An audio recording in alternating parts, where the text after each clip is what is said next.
강노원의 라디오 매거진 위켄드. 생활 속의 인문학 이호건 작가와 함께하겠습니다. 안녕하세요. 네, 안녕하세요. 오늘 어떤 이야기 나눠볼까요? 오늘은 코나투스라는 주제로 이야기할까 하는데요. 코나투스는 노력하다라는 의미의 동사인 코너라는 말에서 파생된 말로 노력, 충동, 성향이란 뜻을 지녔습니다. 예. 네덜란드 철학자 스피노자는 에티카라는 책에서 코나투스를 이렇게 정의했습니다. 한번 들어보세요. 각 사물이 자신의 존재 안에서 지속하고자 노력하는 성향, 이게 코나투스입니다. 그 노력하는 성향은 그 사물의 현실적 본질일 뿐이다. 그러니까 스피노자에 따르면 인간을 포함한 모든 사물은 자신의 존재 안에 남아있고자 하는데 이런 성향이 바로 코나투스라는 거예요. 네. 자, 예를 들어 보겠습니다.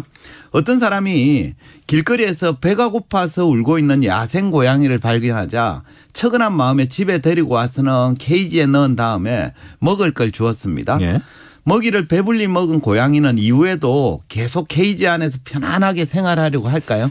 원래 있던 곳으로 나가려 하지 않을까? 그죠? 맞습니다. 그죠? 아무리 편안하고 먹을 게 많아도 케이지 안은 야생 고양이의 코나투스에는 맞지 않는 곳이기 때문입니다. 이처럼 코나투스는 모든 사물이 자신의 존재를 지속하려는 노력으로 스피노자는 이를 사물의 현실적 본질이라고 파악을 했습니다. 네. 즉 인간을 포함한 모든 존재는 자기 자신의 존재를 보존하기 위해서 노력을 하게 되는데 이러한 자기 존재를 보존하려는 노력이나 경향이 바로 코나투스입니다. 그래서 이런 코나투스의 개념을 숙지하면 인간의 행동을 이해하는 데 도움이 돼요. 예컨대 정부나 지자체에서는 가출 청소년을 위한 쉼터를 마련해 줘도 실제 청소년들이 그곳에서 생활하기 꺼려하는 경우가 많잖아요. 그죠? 왜 그럴까요? 예. 아무래도 그곳은 시설은 좋은데 자유가 없기 때문인데요. 그러니까 청소년 쉼터에서는 자신들의 코나투스가 증가하지 않기 때문입니다. 이처럼 코나투스를 가진 인간은 자신의 존재를 보존하기 위해서 노력합니다. 이에 대해 스피노자는 이렇게 얘기합니다. 한번 들어보세요. 어떤 개개의 사물도 그 자체가 파괴될 수 있는 어떤 것을 또는 자신의 존재를 제거하는 어떤 것을 자신 안에 소유하지 않는다. 오히려 개개의 사물은 자신의 존재를 제거할 수 있는 모든 것에 대항한다. 예. 말하자면 모든 사물은 자신의 존재를 보존하기 위해 노력하는 본성을 가졌으며 자신의 존재를 위협하는 외부의 힘에 대해서는 저항을 한다는 거예요. 따라서 아무리 좋은 시설의 쉼터라 하더라도 본인의 코나투스와 맞지 않으면 그곳에서의 생활을 즐거워하지 않습니다. 네, 거리 생활하는 노숙자들도 네. 뭐 쉼터에 대해 비슷한 얘기를 하는 걸 떠올리는데 네. 그러면 이제 이 노숙자나 아까 말한 뭐 가출 청소년 네. 그 생활이 자신의 코나투스에 이제 적응했다. 그것이 바로 자신의 코나투스라 이건가요? 거리가 그러니까 거리에 그렇죠. 살면. 그쪽은 맞지 않고 거리 쪽이 오히려 코나투스에 더 어울리기 때문에 거리로 나가는 겁니다. 동양 고전 장자에도 코나투스라는 말을 얘기하지 않지만 코나투스를 설명하는 이야기가 있는데요. 한번 들어보십시오. 늪가에 사는 꿩은 10걸음을 가서 먹이를 한번 쪼아 먹고 100걸음을 가서 물을 한 모금 마시지만 새장 속에서 길러지기를 바라지 않습니다. 그렇게 살면 겉모습은 비록 번드러해지겠지만 마음이 즐겁지 않기 때문입니다. 그러니까 꿩에게 새장은 숙식을 편안하게 제공받을 수 있는 공간입니다. 하지만 꿩은 그 상태를 바라지 않죠. 왜냐하면 새장 속 생활은 자신의 코나투스가 증가하지 않기 때문입니다. 이처럼 코나투스란 인간이나 사물이 행하는 자기 보존의 노력이라고 할 수 있는데요. 스피노자는 코나투스를 추구하려는 성향, 즉 자기 보존을 위한 노력은 본성적이고 필연적인 과정이라고 보았습니다. 속담이 떠오르네요. 네, 어떤 거요? 평양감사도 제하기 싫으면 그만 또 송추인은 솔잎을 먹어야 된다 뭐 그런 얘기를 제가 맞습니다. 그죠? 예. 그래서 자기 보존의 욕구를 가진 인간은 코나투스를 증가하려는 본능을 가졌습니다. 하지만 현실은 개별 인간이나 사물이 매번 자신의 코나투스를 증가시키는 쪽으로만 선택하며 살지는 못합니다. 그렇죠. 예. 실제 현실에서는 사표를 품속에 넣은 채 무의미한 직장 생활을 계속하는 셀러리맨도 있고요. 예. 꼴도 보기 싫은 상대와 어쩔 수 없이 대인관계를 지속하는 경우도 적지는 않거든요. 그러니까 말하자면 코나투스를 추구하는 게 인간의 본성임에도 불구하고 매번 코나투스에 입각하여 행동하지는 못하는 경우가 더 많은 거죠. 그러다 보니 이제 삶이 힘들어지고 네. 네, 버겁고 불행하고 그런 거죠. 네, 맞습니다. 스피노자는 신을 존재라고 불렀고요. 신을 제외한 모든 인간과 사물을 양태라고 불렀습니다. 그러니까 양태는 존재의 모습이나 형편이 상황에 따라 변화하는 상태를 말합니다. 예컨대 홍길동이란 사람은 직장에서는 팀장으로 부하 직원들한테 근엄한 상사처럼 보이지만 사장님 앞에서는 아부를 떠는 직원이 되기도 하고요. 또 집에 가면 부인 눈치 보는 공처가가 될 수도 있거든요. 이처럼 인간은 자신의 힘으로는 스스로를 완벽하게 보존할 수 없는 유한자다 보니까 항상 외부 자극이나 상황에 영향을 받게 됩니다.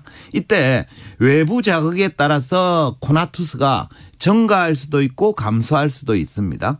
이렇듯 인간은 코나투스가 증가하는 삶을 살고 싶어 하지만 유한한 양태이다 보니 코나투스를 억제하며 살아야 되는 경우도 생깁니다. 그렇게 되면 자기 보존의 욕구는 더 이상 충족되지 않게 되는 거죠. 억제하면은 어떻게 되나요? 네. 자기 보존을 위한 노력인 코나투스는 한편으로는 자기 자신의 완전성을 위한 노력이기도 하거든요. 예. 그러니까 자기 자신으로 살고자 하는 본성이 위협받는 상황에서도 자기 존재를 위한 선택을 하게 되면 자기가 진정으로 바라던 모습, 즉 완전성을 향해 나아가게 됩니다. 반대로 외부 압력에 굴복해서 코나투스를 외면해버리면 앞서 얘기한 완전성과는 좀 거리가 멀어지는 삶을 살게 됩니다. 가령 이런 사람이 있잖아요. 직장인 중에 하나는 음악을 너무 하고 싶었어요. 근데 부모님 반대, 부모님 바람 때문에 평범한 직장인으로 살아가는 사람이 있습니다. 그 사람은 그 선택으로 인해서 안정적인 생활을 영위하게는 되었습니다. 하지만 그렇다고 해서 자기 삶이 완전해졌다는 느낌을 받기가 어렵습니다. 왜냐 그러면 현재 그 삶은 자기의 코나투스와 관련이 없기 때문입니다. 따라서 코나투스를 최대한으로 증가시키며 사는 사람이 완전성에 다가가고 완전성을 획득할 가능성이 그만큼 높아지는 거죠. 그런데 네. 어떤 상태가 나의 코나투스인지 내 코나투스와 맞는 상태를 깨닫는 게 예, 쉽지 않죠. 그죠? 예. 그래서 스피노자도 거기에 대해서 얘기를 했는데요. 나의 코나투스가 증가되었는지 감소되었는지는 정서 차원에서 확인할 수 있다고 얘기하는데요. 예. 관련된 스피노자의 주장 한번 들어보십시오. 우리들의 정신이 큰 변화를 받아서 때로는 한층 큰 완전성으로 때로는 한층 작은 완전성으로 이행할 수도 있다는 것을 안다. 이 정념은 우리들에게 기쁨과 슬픔의 감정을 설명해 준다. 그러므로 나는 기쁨은 정신이 더 큰 완전성으로 이해하는 정서로 이해하지만 슬픔은 정신이 더 작은 완전성으로 이행하는 정념으로 이해한다. 말이 좀 어려운데요. 어렵습니다. 여기서 예. 더 큰 완전성이란 자기의 존재가 더 잘 보존된다는 의미로 코나투스가 증가한 상태라고 보면 됩니다. 반대로 더 작은 완전성이란 존재가 덜 보존된다는 의미로 코나투스가 감소한 상태죠.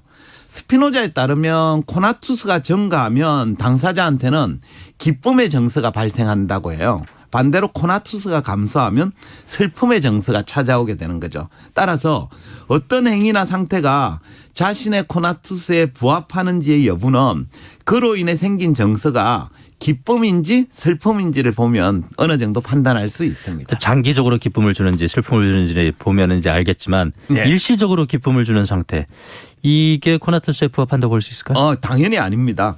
가령 아이들이 PC방 가서 게임을 할 때 기쁨을 느꼈다고 해서 그게 곧 그 사람의 코나투스에 부합한다고 볼 수는 없습니다. 이에 대해 스피노자는 이렇게 덧붙였는데 한번 들어보십시오. 각 사물이 자신의 존재 안에 지속하고자 하는 노력은 이 노력이 코나투스라고 그랬죠. 지속하고자 하는 노력은 유한한 시간이 아니라 무한정한 시간을 포함한다. 결국 일시적인 기쁨을 주는 행위를 두고 자기의 코나투스와 맞다라고 말하기 어렵습니다. 어렵다는 얘기죠. 그러니까 예. 기쁨이나 슬픔이 지속되는지가 중요한데요. 예. 그러니까 어떤 행위나 상태가 지속적인 기쁨을 준다면 이건 자기 코나투스에 부합하는 행위고 그러면 그 상태를 계속하면 당사자는 보다 더 큰 완전성에 다가갈 수 있습니다. 예. 결국 오랜 시간 기쁨을 얻을 수 있는 행위나 상태를 찾아서 네. 그걸 지속하는 노력이 필요하다는 그렇습니다. 얘기네요. 코나투스를 풀어낸 스피노자의 에티카는 일종의 윤리학 책인데요. 스피노자 이전까지는 윤리적 논의에서 기쁨과 슬픔이라는 정서는 윤리의 대상이 아니었습니다. 그러니까 옳고 그름이 주던 대상이었죠. 가령 옳은 일이라고 그러면 비록 슬픔과 고통을 가져다 주더라도 행해야 한다는 게 지배적인 윤리적 명령이었습니다. 하지만 스피노자는 이런 도식을 거부했어요. 그러니까 스피노자의 윤리학의 핵심은 어떠한 덕도 자신을 보존하려는 노력보다 우선하는 것은 없다입니다. 앞서 우리가 자신을 보존하려는 노력, 본능을 코나투스라고 불렀잖아요. 예. 다시 얘기하면 코나투스를 증가시키려는 모든 행위, 다시 말해 기쁨을 추구하려는 모든 행위는 덕이라 할 수 있겠습니다. 따라서 타인에게 피해를 주지 않는 한 코나투스가 정진되어 자기에게 지속적인 기쁨을 주는 행위라면 계속할 수 이건 있는 거죠. 좋은 거고 네. 타인 눈치 보지 않고 좀 적극적으로 네. 행할 필요가 있겠습니다. 그래야 기쁨이 넘치고 예, 삶이 완전성에 충분해지고. 더 다가갈 수 있는 거죠. 예, 각자 본인은 평소에 얼마나 코나투스를 증진시키며 살고 있는지 네. 한번 일요일이니까 시간 내서 점검해 보면 좋겠습니다. 네, 그렇습니다. 생활 속의 인문학 이호건 작가와 함께했습니다. 말씀 고맙습니다. 네, 감사합니다. 네.